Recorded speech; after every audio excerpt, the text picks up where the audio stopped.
that okay? Yeah. Welcome back to the Candy Colored Studio. This is a really sweet day for me because I get to hang out with one of my favorite artists, but also neighbors and friends. Her name is Jordan Daines, and we literally, until recently, used to live right across the street from each other. Next door neighbors. Yeah. Next door neighbors. And so I'm super excited to spend some time with her and introduce her to you. And let me just tell you really quickly that one of my favorite parts about living on the street has been living on a street with the Child's family. And I say that because Jordan's brother first moved here maybe 8 or 9 years ago. And then the parents moved here around the time that we were building. And then Jordan and her family moved on our street. And it's just been so much fun getting to know them and their kids.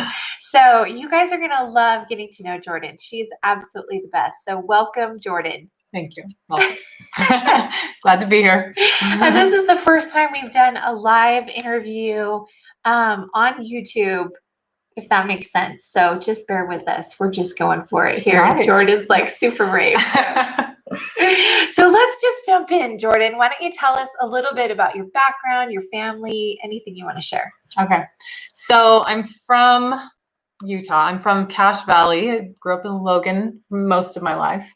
I went to Utah State after that. I met my husband in Logan, got married, went to school, went to art school, got a painting degree. And let's see, I think we had our first child there. And then we moved to LA, lived in LA for about 10 years, had another while we were living there. And then the third child that we had brought us back to Utah. So I feel like every time I had a kid, it changed our lives completely. It was like a big, life-changing experience. So that's what we're back here in Midway with family, as you said, living close to family, and it's been really good. So, it's so awesome. I remember when you guys first moved here, it was such a big change because life in LA is so different than here. And yet, you had the comfort of family. But I think that every time you go back to LA, it's so fun to see you get to go to all your stomping grounds and see all your friends. And we're just so glad to have you guys because you guys are awesome. So our daughters are actually the same age and they are really good friends. And then my twins and her youngest are really close in age as well. And so it's been really fun. This morning you'll probably hear them, but they're playing upstairs. They're kind of having a reunion upstairs. So we're excited to have them.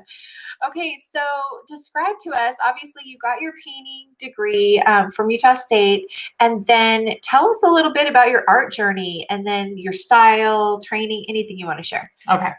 So yes, I have an art degree. I wanted to be an artist since I was really young. I've told this story a couple times, but I was in, I think, 3rd grade. I made a ceramic pig and I thought it was really good. And I think I won an award for it or something. But at that point, it's just like, I'm an artist. Like I'm good at this and this is what I'm doing. And so from then on, I just was always like, I think I had to earn something for playing piano, which I don't know how to play right now.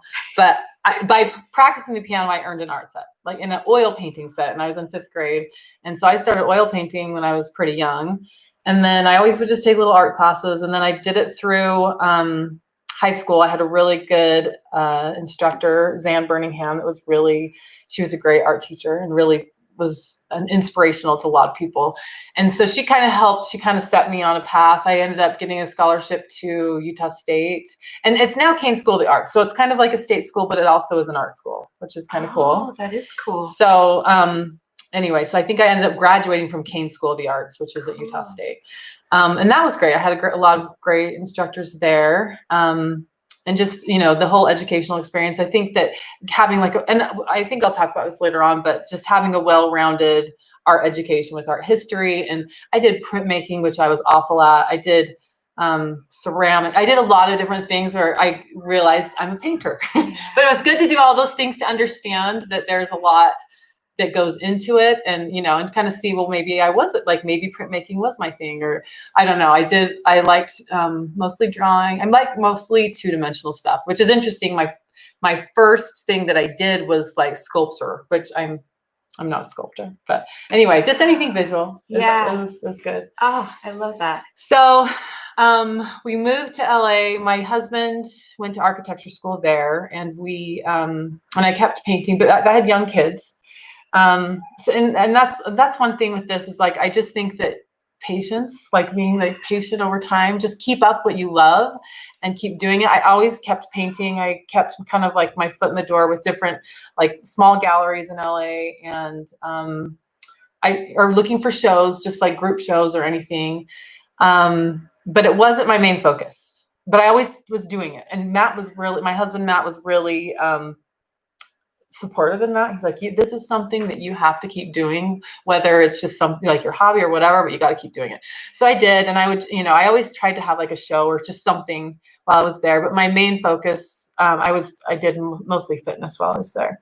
But anyway, I kind of did enough there that when we moved back to Utah and we were close to Park City, that I was able to kind of get into that scene, and that's kind of flipped everything, and now my main focus is art. So anyway, that's good. So do you want to talk about your style? Like, should we here? Oh, maybe I'll ask you the style question. Okay. Well, before we talk about her style, I just want to say that obviously I knew Jordan's brother and his wife before I knew her, and then of course I met her parents. And I want you to know, like, I don't want to like totally cry on here, but it's normal for me to cry on here. Yeah. But I remember they were so excited to introduce us to you and Matt because you were an artist and I'm an artist. Yeah. And he's an architect and Carl's a landscape architect. And so they're like, oh, we're so excited for you guys to meet Jordan and Matt. And Jordan's so talented. And of course, I'd seen your art in their home. And then when your mom and dad moved in, and they were so proud, and they would like show me some of your work. And I just feel like, and then you talked about how Matt has always said, no, you just have to keep going. Right. You need to keep having that, a part of your life, even if it's not your number one focus right now, because you've got the kids and the fitness and all those fun things that you're coaching. But I feel like it's so important that you have this awesome husband and family that they totally have your back. And it's so fun. And then recently I got to go to your niece's art show, Lily's art show. Yeah. And it was so fun too, because they were all there as well. And I think that because you kind of blazed this trail and made it an important thing in your family, it's so easy for Lily to come in and say, I'm an artist too. Yeah. And my aunt's an artist and I'm an artist. And it's just a really beautiful thing. And we just love your family so much. Okay. So so now you know that like Jordan has a really, really good support group. And I just love that. Okay. And then the other thing that I would say is that all of her family is super talented, but they all have different gifts and talents. Like they're not necessarily in the same realm. And so again, it's really great to get to know your family and know that everyone supports each other, even if you don't do the same things. You know? Yeah.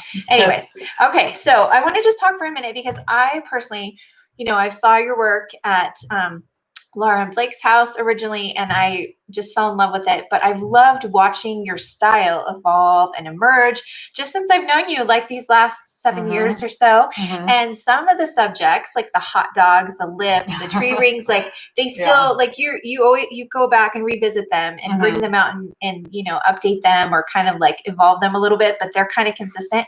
And yet you found new ways to share your unique style with your abstract aspens, your line series. It just looks to me like a very natural progression, but I know from being your friend that it's 99% hard work and determination to get there. And we've talked a lot about how sometimes it's just like so hard. But again, from looking from the outside, it looks like it's this natural progression. But tell us about your style, number one. And then number two, like what kind of things would you share with other artists that are struggling, like developing or finding their style? Okay. So I do a wide range of subject matter. You do too, though. So but I think that the common theme is color and texture, and that's from the very beginning. I mean, I'll do black and white like drawings and stuff when I was younger, but now it's like if it doesn't have color, I'm not that interested. However, I like looking at other artists that do black and white. I'm not saying that I don't appreciate it, but for me, the color is what makes me happy. So. And I think even like, I'm just like, when I really started focusing probably in college, that was all colorful. So I think the color has always been there. The texture has evolved. and then it gets gotten more abstract. And I think just over the years, I just started experimenting more, like, where I would just use my palette knife to mix my paint. And then now I only use a palette knife. I don't use brushes anymore. And that's probably an evolution that's happened. And then just by using those knives, it's I can lay a lot more paint on and thicker and then add more texture. And then with my latest thing that I've been doing, I take it a step further where I'll make like an abstract painting, just complete color studies, and then I'll use my knives to remove paint. So I'll lay it all on there, and then one step further, I'll scrape it through, and then it just makes it, adds another level of abstraction. And a lot of people are drawn to them because they see landscapes or they see different things in them. And that's what I like, because just adding another element creates this extra interest, and people see something else in it rather than just an abstract painting. Totally. So that's kind of what I've been doing. And now I'm kind of taking that even further with, different color backgrounds. Because when I'm taking the paint off, like usually there's a dark background, but now I'm like adding like a complementary color. Like one of my next paintings is going to be like all bright with like a blue background, and it's going to, anyway. So, and people still see different things. And usually it's just like straight lines, just very linear patterns, but I've been more experimenting with just kind of like more gestural patterns. So that's kind of like the evolution of the style. I'd say, for artists looking for their style, the most important thing you can do is to look at the greats. Like any great artist, any master from way back, or, in the 20th century, or just look at artists that inspire you. And I'd say, like, get that foundation of art history and understanding who you're drawn to, and then actually copying their work, like copying exactly, like pick a painting that you love and copy it exactly. And then you'll learn how, why they got the dark and the light, or how, like, they made the thick and the thin paint, or, there's just different things you learn from actually copying. And then, do that for a while. And then eventually, like, you can't exactly copy anyone. Everyone's got their own individual, style. And so I think that it'll become your own, start bring other artists into it, like start like mixing two artists. So some of the artists I'm really drawn to are, and this was in college, was Wayne Thiebaud and Richard Dievenkorn. And those two, like, you can kind of see in my earlier work that you can see, like, oh, she's like totally ripping off Wayne Thiebaud, and not ripping off. And that's like, I think it's Picasso that said, like, let's see, good artists borrow, great artists steal. Like, it really, you have to learn from the great artists. Yeah. And so my biggest thing is just learn what makes someone great and copy it until you can make it your own. Totally. So, yeah. Oh, I love all those things. Yeah. I think it's so true. Like, I think that for me personally, if I had to spend time in galleries, in museums, like you say, studying the great pieces, you don't know what makes good art, and you can't decide what you like unless you really digest a lot of it. So I think those are all really, really great suggestions. I think too, it's interesting because I loved how you described your style and how you've been evolving with your style. And I love, like, for me, I know that fitness and like wellness and movement is an important part of your life. And that's what I see in this latest more gestural line series that you've been doing. Yeah. And so it's interesting because you said how this is your primary focus now, and yet you're allowing that movement to still take a very vibrant part of your most, intense focus right now. So I think that's really cool. Yeah, cool. And I love too, like how you said, it allows people to see things differently, gives them another dimension. And I think that it also allows for more conversation and deeper meanings, whether you're expressing it or they're finding it themselves. And that's one of the things that I love about your work. Yeah, that's so awesome. Okay. So we talked a little bit about how, you talked a little bit about the benefits of going to the what is it? Kane School of the Arts. Kane School of the Arts. Yeah. So tell us, like, obviously we've been talking a little bit here on the podcast. I've been asking a couple of questions, but one of them this year has been advice for young people, whether they're just graduating from high school, whether they have done a couple years and they, we've got this weird stuff going on with our economy right now. Like, yeah, what kind of advice like would you give to these students? Like, do you recommend that they go into debt and just pursue it and dive straight in? Do you recommend they go have an internship with an artist? Like, any other thoughts on this? So yeah, I do feel strongly about education. However, it doesn't have to be like a, you know, and I for fine art, I don't think I would go to an expensive art school. I think if you wanted to do something that is more in like business related, like with graphic design or industrial design, any other types of like art or design, sometimes going to a good school that connects you. And maybe with fine art it can, but I do think like just going to any school that you'll get a background in art history, you know, like what I like kind of like a very broad range of different types of art. I think that's a big deal. Studying under someone like a great artist, I think would be good. Any sort of education, like in depth, at least 3 to 4 years where you are like really delving into like anatomy and history and you know, just all like technique. There's a lot of things that I did learn where actually, you know, you're done when you're like in your 20s. It's like, oh, I'm not learning anything. Like, I think about one of my instructors where I'm like, this is ridiculous. I think about his color theory almost every time I get down. I take it, and I feel that I need to like apologize to him because back then I'm like, oh, I know this is so, you know, basic, but it's not. It is basic, but there's so much to it. Yeah. And so I do think that like I think the education is really important, and to continue education, where you're always looking at different artists and, you know, learning about history. I remember I was like almost done with school when I was like, one of the other students I was in school with, I was really inspired by his work. I'm like, how are you getting this? He's like, well, I like go to the library and I'm always like looking through books.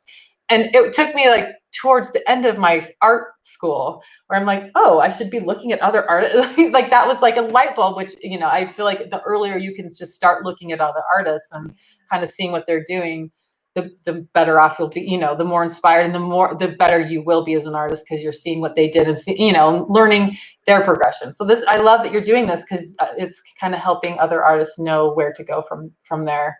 Now I kind of forgot. Oh, no, you're great. So yeah, so just you talked a little bit about education. The expense, which was great, and you talked about yeah. Yes, I would not suggest going into a lot of debt for it, and you know, however you can do it. So like, you know, Cade School of the Arts is part of Utah State. So I would do research of what schools, like universities with like liberal arts, you know, fine art educations you can get.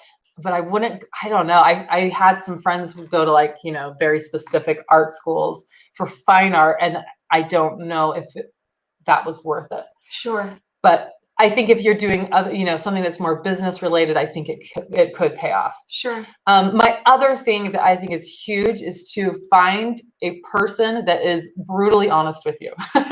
You need to have a critic, and that's what art school gives you. Is it gives you learn to have a thick skin, where there's a lot of times I would put something up and it would get ripped apart, but I had to learn right then that it's not personal. They don't hate me. They're just trying to tell me. I mean, sometimes maybe they were trying to, who knows, but you've got to have a thick skin. People are going to love your work. They're going to hate your work, but you have to be able to realize when someone's giving you constructive criticism and being willing to fix it. Like if someone just like, oh, your painting's wonderful, then what are you going to learn? You're not going to learn anything. You need someone to tell you, well, I mean, and my personal critic is actually my husband, which I appreciate, but there's a lot of times where I'm like, oh, that kind of hurt. But it was really important. Like, I feel like my art is where it is because of him. He's an architect, and he like teaches like architecture history. Like he has a very in-depth knowledge of art.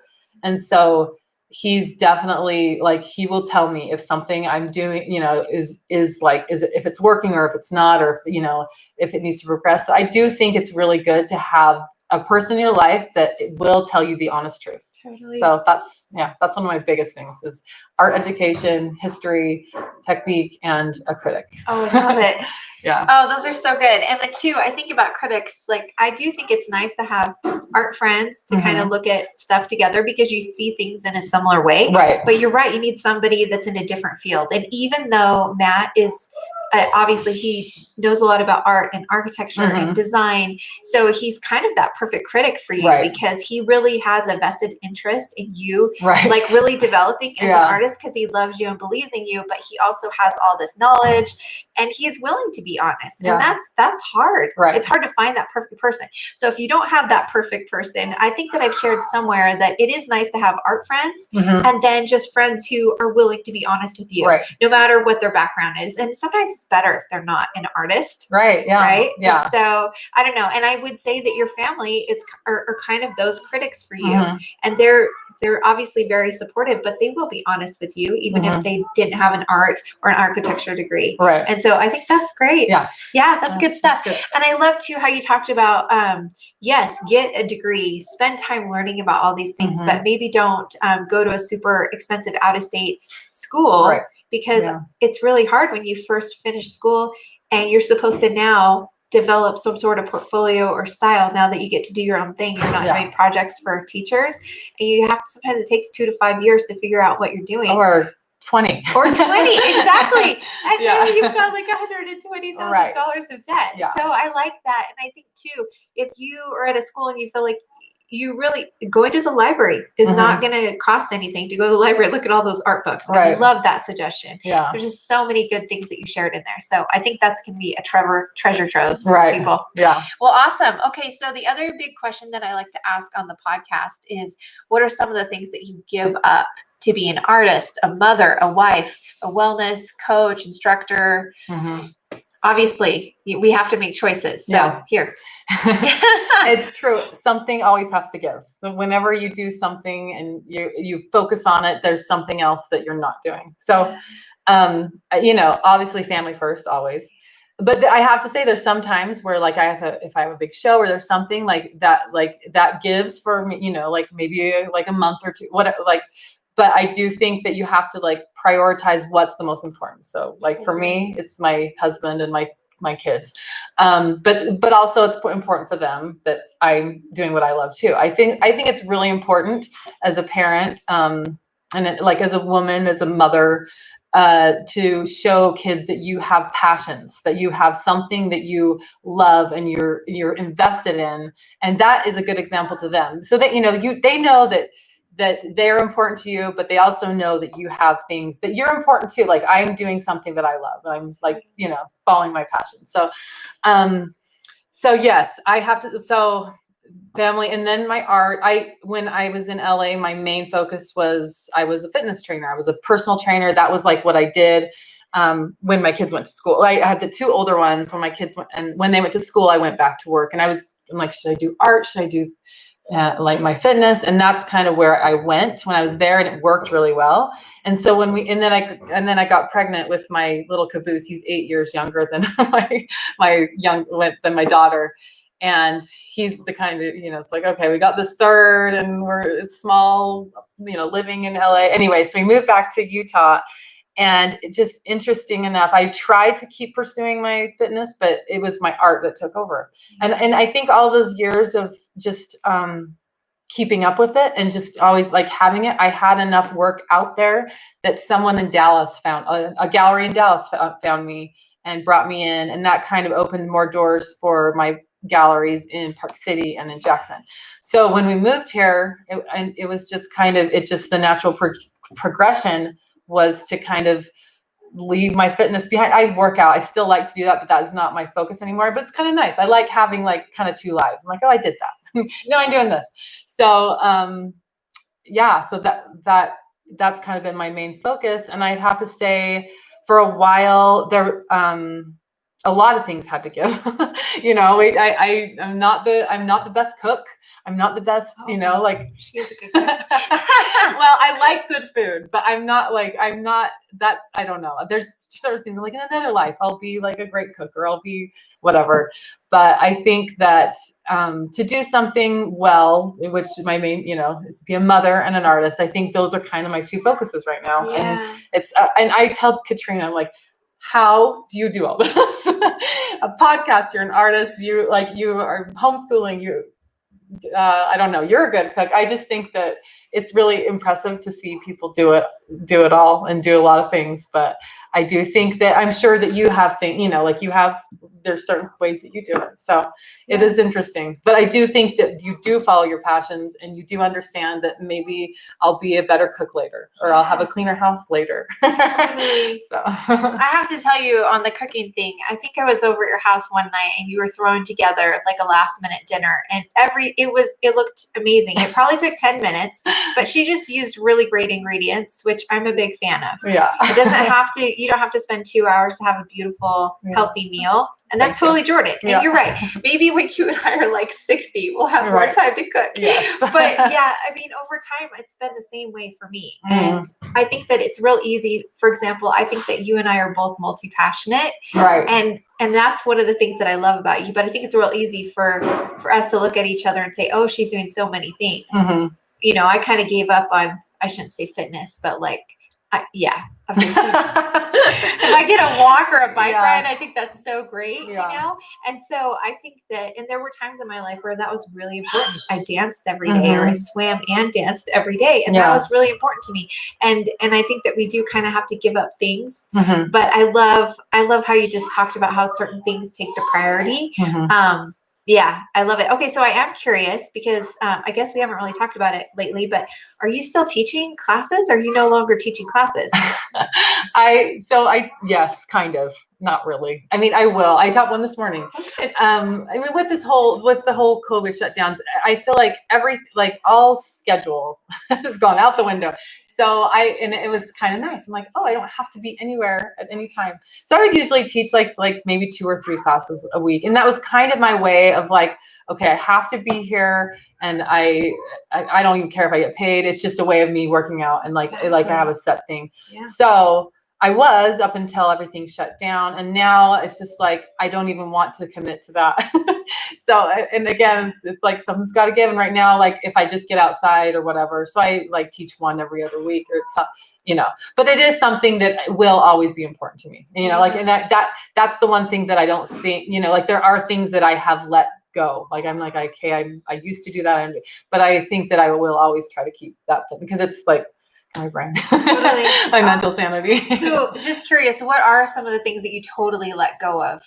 I am just really curious. Well, I would say running. Yeah. Or anything that takes a long time. Yeah. I used to do a lot of cycling. And so, I mean, I do like quick workouts. And so those are things. And then, I don't read like I would like to. If I hear about all these great, things to read, and I thought it'd be a great idea to listen to a book while I painted. No, I don't. It has to just be music. My brain can't be elsewhere while I'm painting.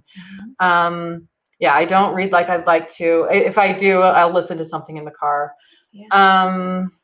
Like I said, I don't know. I now that I have a new house, I try to clean it better, but it's not like my house is like always the best, or like I'm a good cook. Those are the kind of the things that I've had to let go. Yeah. But reading something that I would really like to bring back. Now I'm not thinking about other things that I used to do a lot. I used to like to take like photography. There's just a lot of things that I would do that I don't do anymore. Sewing. I used to sew. I don't know. There's just things that I'm like, oh, I haven't even touched my sewing machine. So yeah. Anyway, maybe like some domestic things, but like I would say those things, and longer, like outdoor fitness things that I would take like half a day, or just a long time. But it's kind of just like, well, I either am I going to spend my time painting when I'm not with my family, or doing that, and that like my longer period of time things that I'm doing, it's going to be more with my art. That's where I'm going to spend my time. So that's great. Yeah. Thank you for sharing those. And that was totally kind of an off the cuff question. Right. I'm like, oh, right. I'm the same way. I remember my grandma chastised me at one point for not reading, and I was like, I just don't have time to read. Right. I just don't. And sometimes I do try to listen to things, but I have to be at a very particular part in the painting to do it. And so I'm glad that I'm not the only one. There's certain things I cannot listen to while I paint. So that's amazing. Okay. So you brought up your house. Right. So let's talk about your house a little bit. So obviously this has been a huge labor of love. Your whole family worked on it. You had a lot of family members and friends help you from time to time. Obviously Matt was the architect, but tell us more about the process and anything you want to share about that whole journey. Okay. it was a long journey. But it was worth it. Now that I'm in, it's like, okay, it's worth it. So we moved to Midway, and it was kind of like a quick decision to move. And we're like, okay. And then we ended up getting the lot within the year we moved. But then from there, it took like, I don't know, like I think 6 months to get the lot, because we had to deal with some wire that was over there, and then we had engineering and then permitting. So that all took a long time. Like, okay, now we're going to break ground. And then from the time we broke ground to the time we moved in, it was a year and a half. So it was just like every time, everything was like, how is this taking so long? But I think we did a lot of the work at first. So my husband designed it. It's a very modern, like contemporary home, flat roof, like tall house that is not your typical house. I mean, you have a very atypical house too. I've talked to the people working on it. They're like, it's very atypical. Like, I don't know how to wire this. I'm like, but I don't know. Anyway, so it was quite the long process. So we did a lot of the framing, because Matt comes from a family, like, we build our, his dad's built like 11 homes. He's like 88 in Depression era, and he's like, we build our own homes. Like, okay, we'll start. And then we got it almost framed, and it was a really cool experience. But then we're like, okay, it's time to hire this out. Yeah. So we finally hired it out, and it still didn't go very smooth. But all I care about is that it got finished right as the world shut down and we could move in. And that was like the best thing. And then the other thing is that, like, it did take that long, but now we've got a great interest rate. Yes. So silver lining with that all. Totally. But it's been really fun. And with the process, like, I'm an artist, he's an architect, and I let him run with it, because I'm just like, you know what you're doing. Like, I like architecture, and I like actually quite a wide range. And he has a pretty, like, it's a brutalist. Like, it's like not just like a mid-century modern, comfortable. It's like a brutalist. I'm like, okay, can we have a little soft lines here?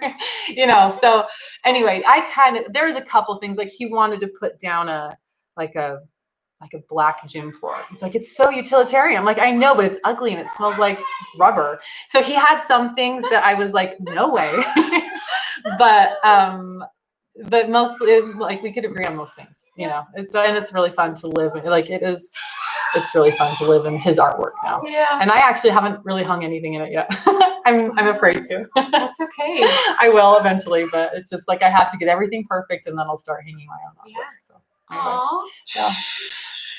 So many good things. Well, first of all, it's absolutely stunning. I would love to post some pictures, if you don't mind. Okay, yeah, I'll send you can send me some pictures, and then of course we'll post lots of Jordan's artwork in the post. But yeah, it's absolutely stunning, and I think that again, worth the wait. And yeah, 18 months, like, thinking back from breaking ground to finishing, really doesn't feel that bad. Right. But I know.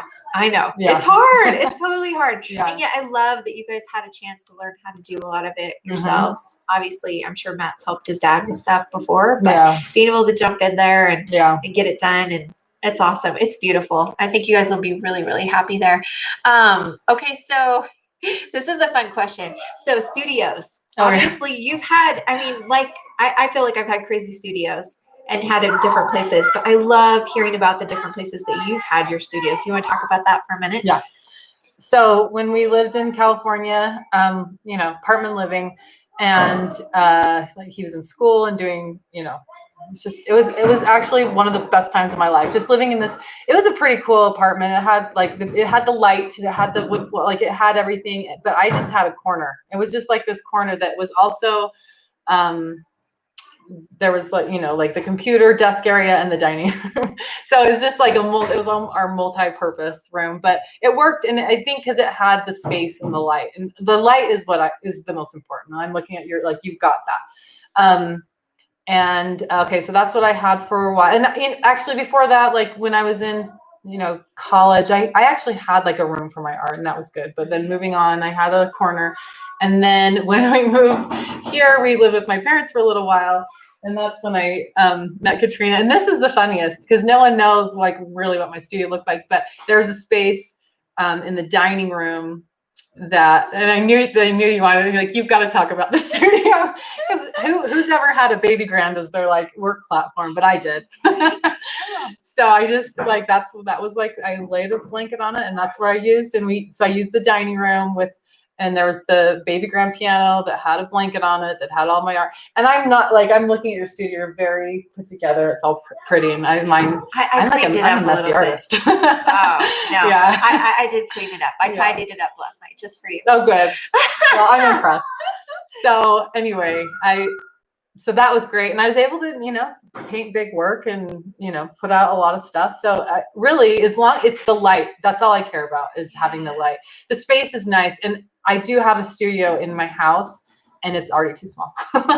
So it's fine. Like it'll work. But I have a couple pieces coming up that I'm going to have to do somewhere else. Yeah. So, and then I think actually, even when we were building the house, like eventually we're going to have to do like an offsite little, space for me. And that's always kind of been in the plans, but I love my studio and it has a good light and it's got, enough space for most of the work I do. And then some of the work I'll just have to, rent out a space or do something else. So yeah, anyway, so studio space it's always been like, it's been a progression. And even though I'm like in a pretty great one now, it's like, well, now I need bigger. So Totally. Yeah. Will you tell them when you first moved up here, and I think before you'd really invested in Brenda's dining room, you were also going up to Matt's office space. Right. Do you mind sharing about that too?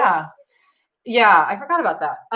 My husband had an office space in Salt Lake, and I would go there because I thought it would be and it actually was because I had a big show, and that kind of helped me to just get away and paint and focus, and that was really great. But I did learn as a mother artist that I actually can get more done if I'm like cooking dinner and painting and doing all the same things at the same time. So it was not, and so I have thought about like, oh, maybe I should go like rent out a space or just have a studio space. But right now in my time of life, I need to be there. Totally. And so, ideally it's best to just go in your studio and focus and paint. But I have learned to be very fluid with my painting, where I'll go and I'll spend like half an hour and then I'll go make dinner. I'll spend another like 10 minutes and then I'll go run my kids around. So I've had by my lifestyle, I've had to do that. And I guess at some point, I guess I could get a nanny, whatever. But right now I like to be there for my kids. Totally. And when my other studio space, it was like right next to the kitchen where I could do everything. And now my studio is upstairs and the kitchen's downstairs.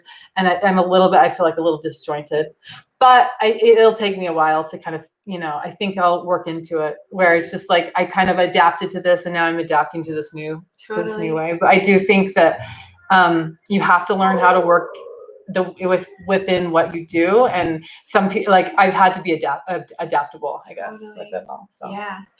Well, again, like you say, it is kind of the necessity of being a mother artist. Yeah. Because like you said, that's still a priority for both of us. And when my studio was upstairs, it was it was in the bedroom, but it was next to the laundry room, so I could always try to kind of multitask between laundry and studio, like getting stuff done in my studio.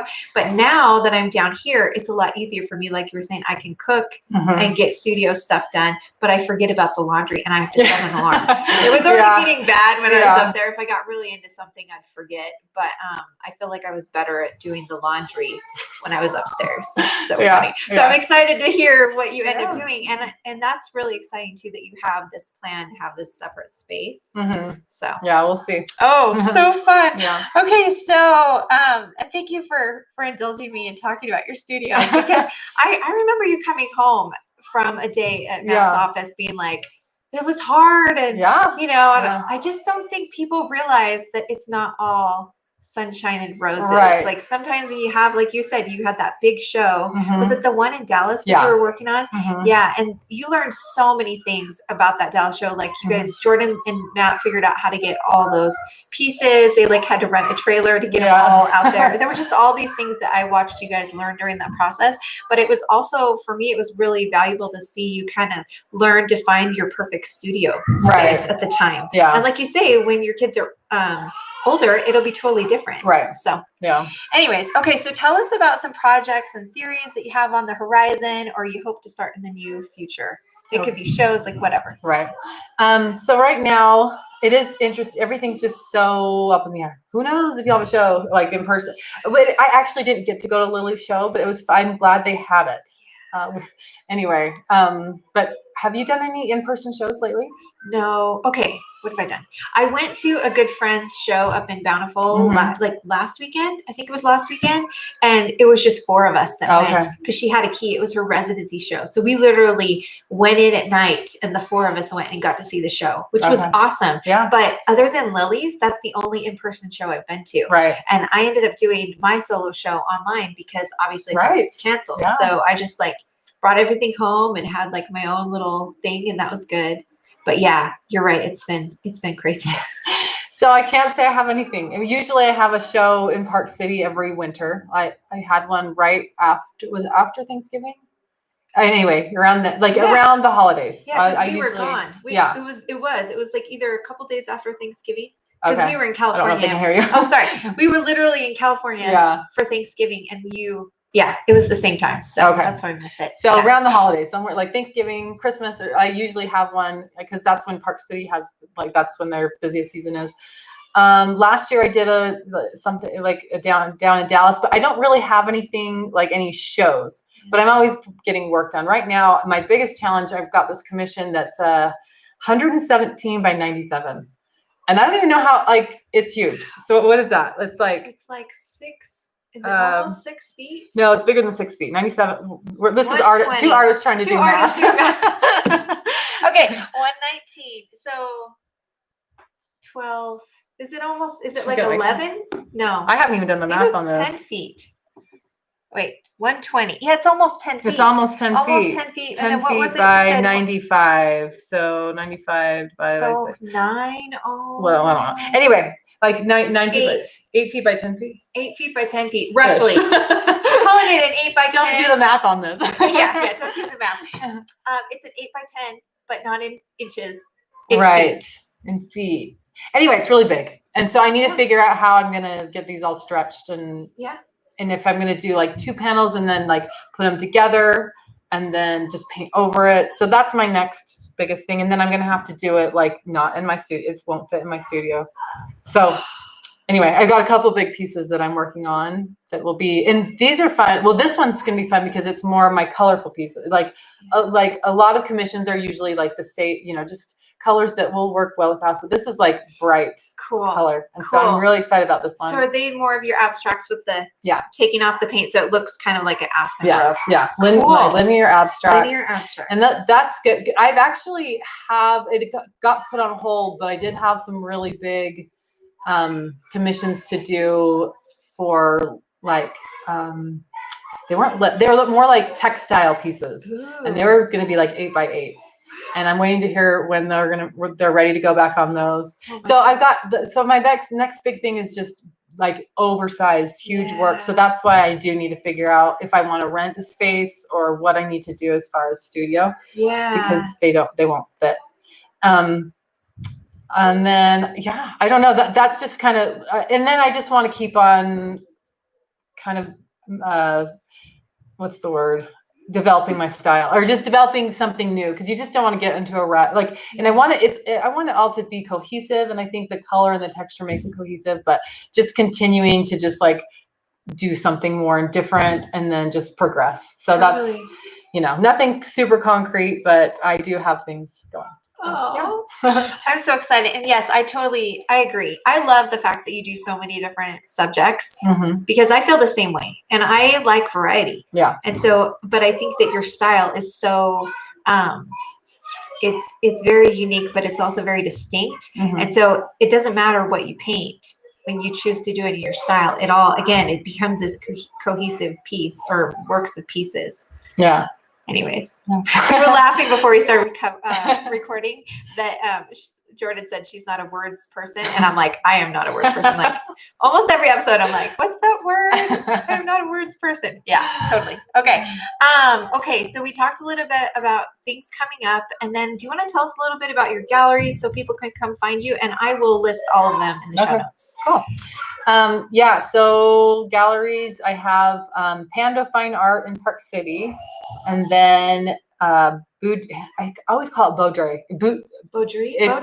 I think it's Baudry. Baudry. It looks because Baudry. It's Texas. It's not French. Right. Baudry. But it's her last name, and she's like, I'm French or whatever. So it's Baudry, Okay. in Boudreaux Gallery in Dallas, and then Rare Gallery in Jackson Hole. So those are the 3, and it's been really good. I eventually want to try to get out east. I don't know when things settle down, but it's been nice just to have those west galleries, and I don't know. I would like to start expanding, but I want to just kind of make sure that I've got everything in control here. And then you're on Instagram. I'm on Instagram, Jordan Daines Art, and then Facebook. Right? Facebook. You're on Facebook. Yeah, I always just bring those 2 together. Yeah. Anytime I post to Instagram, I post to Facebook. Me too. And then just gotta kill 2 birds with 1 stone.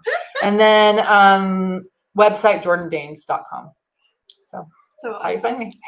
Yay, thank you so much. This has been so much fun. Yeah, thank you. And I feel like I know you really well, but I learned some new things today. Yeah. And that's been such a treasure. And our kids, I think, are just really happy to get to spend time with your kids. Yeah, so that's fun. We are so happy for you guys. Like that, getting your house done, not just because we knew what it was like to build a house, but just being your neighbors and your friends. Yeah. And it's just been really fun to see you guys, get to be in that home together. Yeah, it's really fun. Good. So thank you so much for all the things that you shared. I think that this will be just so helpful to so many of us. And yeah, you're awesome. Well, love you so much. Thank you. And Just want to say, sending a lot of love from Jordan and I from the Candy Colored Studio. Hey, thanks you guys. Bye. Bye. Okay, so I'm going to stop this. How do I do that? End stream. And okay. So that was live.